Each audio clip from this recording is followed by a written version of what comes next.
Hello everyone, welcome back to my YouTube channel. Today we're going to be looking through my Gaming 3 team selection, my Gaming 2 team review, and some of the transfers I'm thinking of for Gaming 3. But before we get into that, I'm going to get 600 subscribers before the end of September. So if you're new around here and enjoying the content, make sure you like, subscribe, and hit that bell so you don't miss any content going up on the channel. And without wasting any much time, let's get straight into it. So in goal, you're going to be having Dean Henderson. Crystal Palace have looked shocking in defense. I think that was a poor decision to go for Dean Henderson. Maybe Flecken was a little bit a better option, and I had Flecken in all my drafts, and I switched to the meta in the last game. In the last draft that I made, I switched to Henderson, but Flecken was clearly the better option because Crystal Palace have looked forward. For now, I think we'll just have to keep him 1 point for him in that against was it West Ham? They conceded 2 goals, so yeah, 1 point for him. Then you had Porro and Trent both keeping clean sheets for Liverpool, and Spurs. Lewis Hall did not start. I think Trippier is back in the team. Dan Burn is back. Lloyd Kelly is now looking fit as well, so I think Lewis Hall it's time to go.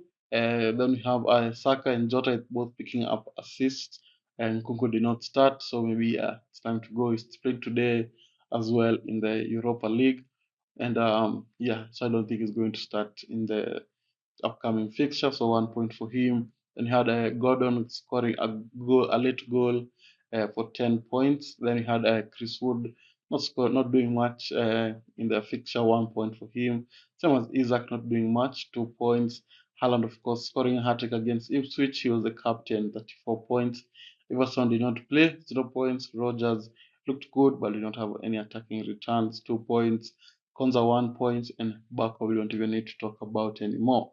And so he scored 74 points, same as last week. Total points of 148, and Red Arrow from 0.8 million to 1.2 million. So I've already made my transfer for this for game 3. We're going to talk about it soon. I made one transfer, and my squad value is now at 100.5 million. So yeah, that's a game 2. Not a bad score. Just a small red arrow because I think when people triple captain Haaland, so I hope that for game 3 we can be able to improve on that, get a green arrow as we push for top 100k finish this season. So yeah, now let's look at what game 3 has in store for us. So as I mentioned, I've already made my transfer for game 3. The reason I made that transfer was just to beat the price drops and the price rises because Nkunku dropped from 6.5 to 6.4, and Smith Rowe dropped went up from 5.5 to 5.6. That's why I had to make the transfer a little bit early. And I think it's going to be worth it transfer down the line.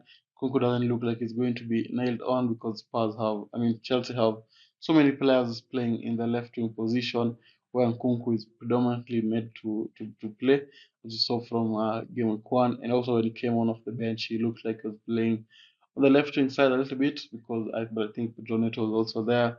So yeah, it's interesting to see what's going to happen in the next few weeks.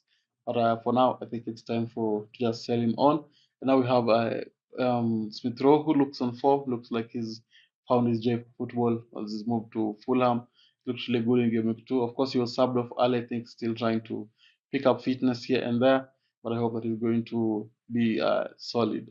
For against Ipswich, West Ham, Newcastle, Nottingham Forest, I think that feature can be able to score and be able to perform. Another transfer I've made. So now let's with that in mind, let's look at how the team is going to be lining up. So these are we're going to be lining up for game week 3. We're going to be having Henderson in goal against Chelsea. Not an ideal goalkeeper to have against Chelsea. Chelsea just put 6 goals past Wolves in a very second in the second half where they looked very sharp. So yeah, maybe Chelsea might turn up in the second half against Henderson and put 6 past him as well.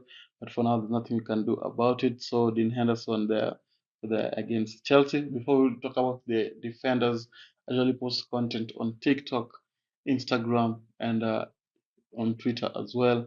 So you can go check me out on those platforms. Links are down in the description, and go show your love and support over there as well. So then we have so you can move go back to the defenders. We're going to be having Poro as well against Newcastle. We all remember what happened last time Newcastle played against Spurs, where Isaac ran the show and Gordon as well helped in running the show. So it's going to be interesting to see what's going to happen now. But I think I hope that Porro is going to perform and I hope he's going to do well. Rumors circulating that Van de Ven might be out, so that's something to look out for before the deadline. But I think Opor is going to start and we're going to keep a clean sheet and get some attacking returns. Then we have Konza against Leicester. I'm expecting a clean sheet over there. Not so much an attacking return because now it seems like Konza now has moved back to centre back, but you never know what might happen. But I don't know if maybe just a clean sheet and then maybe some few bonus points, maybe a goal from a corner or something like that. Then you have Trent against Manchester United. A tough fixture for Liverpool, but Manchester United have looked a little bit vulnerable in defense. I expect Liverpool to capitalize on that. They did the same during preseason, took their chances. Although Trent was not there, but now he's going to be here. I expect them to perform, and I think they're going to beat Manchester United. Maybe Trent is going to be involved. Of course, as a United fan, I want Trent not to provide any assist. So yeah, it's a little bit difficult to tell, but we never know what's going to happen. But that's the defense. So now let's look at the midfield. So this is how the midfield is going to be looking like. Going to be having Jota against Manchester United. As I mentioned about Trent, it's going to be a tough fixture. It's going to be interesting to see what's going to happen with Jota, but he loves scoring against Manchester United. So we'll have to wait and see. Then we have Rodgers against Leicester. If he's able to do the same against Arsenal, but this time maybe with some attacking returns, I think he's going to have a really, really good game. I know that he's going to have a good game against Leicester. Then we have Saka against Brighton, just more of the same, please, but maybe this time with a goal and an assist instead of just having a goal. Of course, they usually keep out of clean sheets, so the clean sheet points are going to be a little bit locked in. But I'm expecting some attacking returns. Then you have Smith Rowe against Ipswich. If we just considered 4 goals, was it 5 goals against Man City? Of course, it's Man City's Fulham a little bit different, but I expect.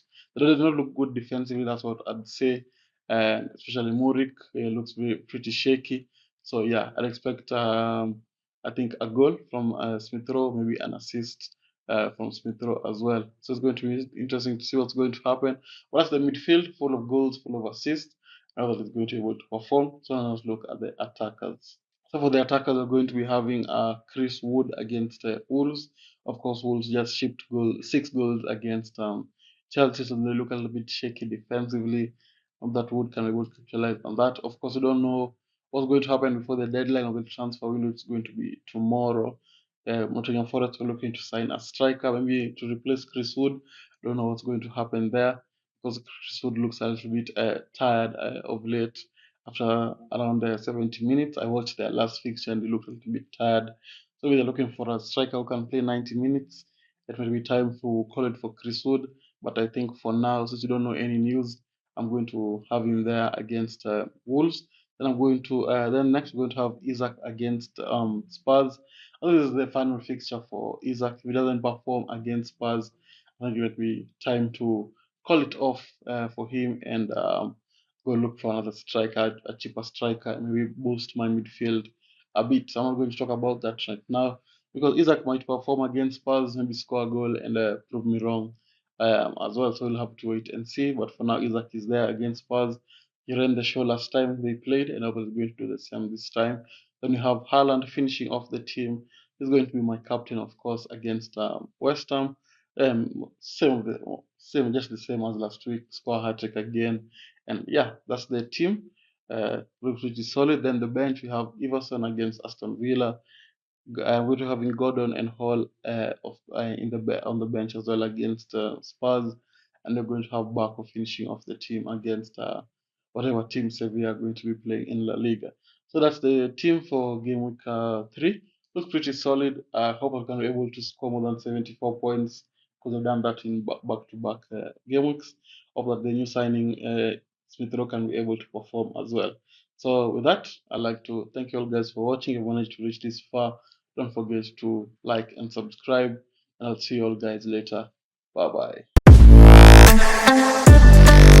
bye.